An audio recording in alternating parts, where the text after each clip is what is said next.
ಅಧಿಕಾರಿಗಳ ನಿರ್ಲಕ್ಷ್ಯ ಕೆಂದೂರು ಕೆರೆ ಅವ್ಯವಸ್ಥೆ ಆಗಿ ಹೋಗಿದೆ. ಬಾದಾಮಿ ತಾಲೂಕಿನ ಐತಿಹಾಸಿಕ ಕೆಂದೂರು ಕೆರೆ ಇದು.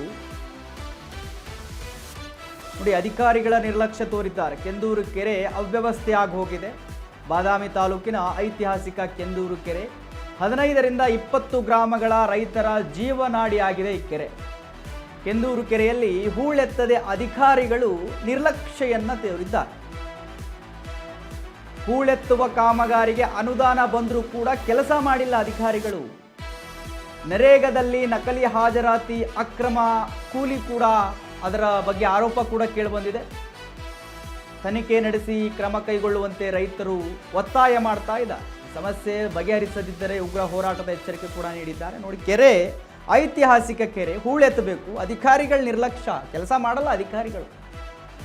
ಕೆಲಸ ಮಾಡೋದಕ್ಕೋಸ್ಕರ ಅವರು ಡಿಪಾರ್ಟ್ಮೆಂಟಲ್ಲಿ ಇರೋದಿಲ್ಲ ಬಿಡಿ, ಅವರು ಬರೀ ಬೇರೆ ಕೆಲಸಕ್ಕೋಸ್ಕರ ಇರ್ತಾರೆ. ಕೆಲವು ಅಧಿಕಾರಿಗಳು ಮಾತ್ರ ಇಂಥರದಲ್ಲೇ ತಡ್ಕೊಂಡಿರ್ತಾರೆ, ಕೆಲಸಗಳೇ ಮಾಡಲ್ಲ ಕೆಲವರು. ಯಾಕೆ ಅನುದಾನ ಬಂದರೂ ಕೂಡ ಹೂಳ್ಯಾಕೆ ಎತ್ತಬಾರ್ದು? ಏನು ಮಾಡ್ತೀರಿ ಆ ದುಡ್ಡನ್ನು ತಗೊಂಡು? ಮತ್ತೆ ನೋಡಿ, ಈ ನರೇಗಾ ಇದೆಯಲ್ಲ, ನಕಲಿ ಹಾಜರಾತಿ ಮಾಡಿ ಅಲ್ಲಿನೂ ಕೂಡ ನಕಲಿ ಅಕ್ರಮ ಕೂಲಿ ಆರೋಪ ಕಡೆ ಕೇಳಿ ಬರ್ತಾ ಇದೆ ಅಂತೆ. ಬರೋದೇ ಇಲ್ಲ ಅವ್ರ ಕೆಲಸಕ್ಕೆ. ನರೇಗಾದಲ್ಲಿ ಅವರ ಹೆಸರನ್ನ ಹಾಜರಿಲ್ಲ ಹಾಕೋದು, ಆ ದುಡ್ಡನ್ನು ಹೊಡ್ಕೊಂಡ್ಬಿಡೋದು, ಈ ರೀತಿಯ ಕೆಲಸಗಳು ನಡೀತಾ ಇದ್ದಾವೆ ಅಂತೇಳಿ ಅಲ್ಲಿನ ಸ್ಥಳೀಯರು ಆಗ್ರಹಿಸ್ತಾ ಇದ್ದಾರೆ. ನೀವೇನಾದರೂ ಸಮಸ್ಯೆ ಬಗೆಹರಿಸಿಲ್ಲ ಅಂತೇಳಿ ಉಗ್ರ ಹೋರಾಟ ಮಾಡ್ತೀವಿ ಅಂಥೇಳಿ ಅಲ್ಲಿನ ಗ್ರಾಮಸ್ಥರು ಆಗ್ರಹಿಸ್ತಾ ಇದ್ದಾರೆ.